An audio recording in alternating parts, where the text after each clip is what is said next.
roda pembangunan tak terseok lagi jalannya. Perbaikan di segala lini dapat dilakukan, baik infrastruktur maupun sosial. Kita tak bakal menjumpai lagi jalan-jalan yang rusak, banjir yang menghantui berbagai penjuru kota, fasilitas umum yang tak memadai. Semua itu akan berubah.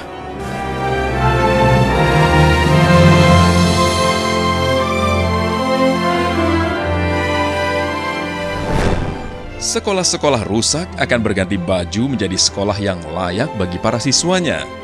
Program wajib belajar bagi mereka yang tak mampu dapat berjalan.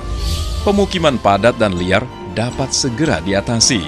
Sebaliknya, sebagian lagi yang telah menjadi kaum urban yang sah dapat mendiami rumah susun yang telah dibangun.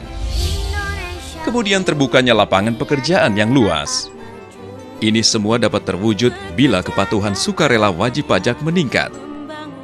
Bahkan tidak menutup kemungkinan Indonesia yang selama ini dianggap tertinggal dalam menentaskan kemiskinan dapat segera teratasi. Pada akhirnya, kita sebagai bangsa dapat memetik buah manis dari apa yang menjadi kebaikan yang selama ini kita tanam, yaitu sebuah negeri makmur yang menjadi dambaan semua orang.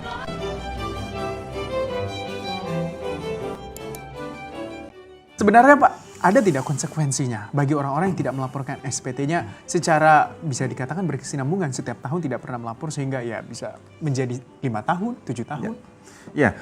Pertama kami ingin menjadikan pajak, kemudian lapor SPT, membayar pajak ini menjadi suatu budaya di Indonesia, di masyarakat kita. Karena itu sangat penting di berbagai negara maju, terutama kalau memang negara itu ingin menjadi negara maju, berperadaban yang tinggi, berbudaya tinggi, memang kewajiban membayar pajak ini merupakan sesuatu yang harus. Tidak mungkin membangun peradaban, kemajuan suatu negara tanpa adanya suatu pajak, kan begitu. Itu dari satu sisi. Oleh karena itu kita memang sedang usahakan seluruh masyarakat itu sadar, nggak ada yang nggak acuh lagi. Berbagai edukasi kita lakukan. Nah, kalau toh memang ada sebagian yang memang seperti itu dan itu berkelanjutan, tentunya pertama undang-undang sendiri memberikan kewenangan kepada Direktorat Jenderal Pajak untuk menerapkan sanksi-sanksi.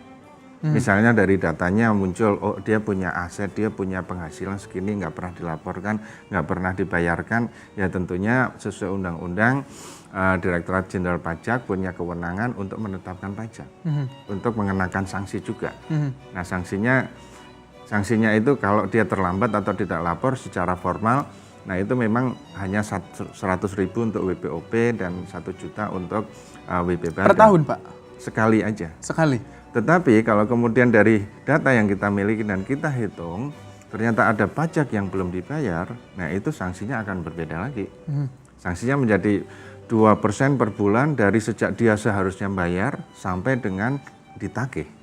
Nah itu juga cukup berat.